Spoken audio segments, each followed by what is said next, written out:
Hi, so this squeeze session is all around when you've got a little bit of pain kind of in a spot like this, particularly when it's on just one side and you may or may not be getting a little bit of nerve pain going down your leg. So the first thing, especially if you're a female, that we want to consider is making sure that we're keeping our legs wide when we're standing. So often this is caused because there might be a little bit of a height difference in the legs or a wee tilt, or quite a rotation going through the hips. So what we really want to think about is keeping our hips square and our feet in line with our hips.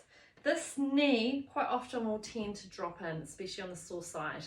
And if you can imagine, if this is my sore bit and I'm dropping my knee there, it's actually creating quite a lot of tension and discomfort.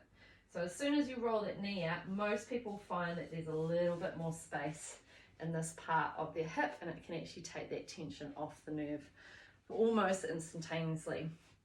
When we're thinking about this knee rotation, it's really important that we consider our glute muscles or our buttock muscles. So imagine that you're rolling them in and actually tucking them down a little bit. So they will be a little bit firm to the touch, and you will be pressing those pelvic floor, the pelvic region forwards. And yes, there will be a wee gentle lift to the pelvic floor. Quite often we stand with that wee rotation, but we also tend to hinge forwards at the hips. And especially when we're really sore, we tend to round the shoulders. So what this is going to do is obviously put quite a lot of strain on the lower back, on the hip, especially coming down into the groin. And it's also going to put quite a lot of strain on the nerve. So once we get to square up this leg, something that you'll possibly find is helpful is start to push that hips forwards, but start to bring your weight backwards into your heels a little bit more. You'll nearly feel like you're going backwards, but that's going to bring much more muscle strength and power to the back of the body and not that strainy, achy pain to it.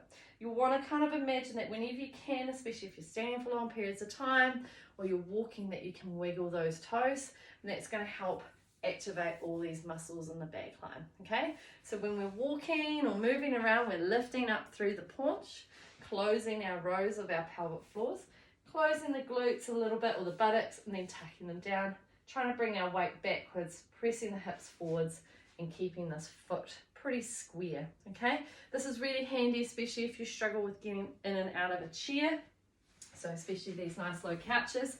Shimming your bottom forwards, keep those legs wide. Okay, even turn your feet out a little bit if that's going to help.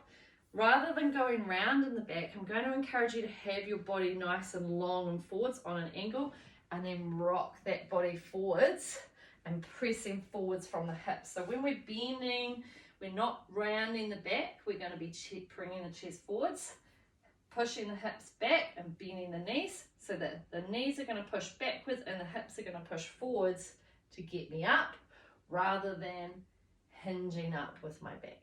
Okay, some things that you might find helpful with that little bit of nerve pain, if sometimes this will make it better, sometimes this will make it worse, let's be honest, everything's different, is imagine this is my nerve pain leg. I'm going to sit to the edge of my chair, I'm going to pull my toes up to my tummy, and then I'm going to point them. Okay, so this is kind of what we call like a flossing movement. We're trying to pull that nerve and then release it, just so it's not getting too stuck.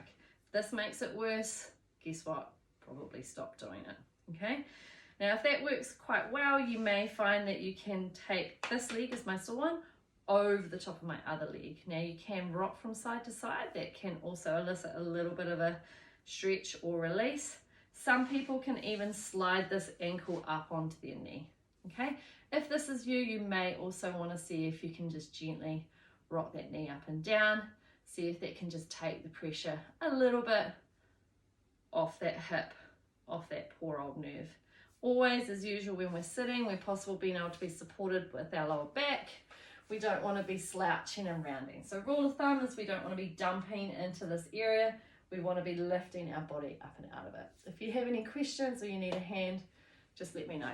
Thanks.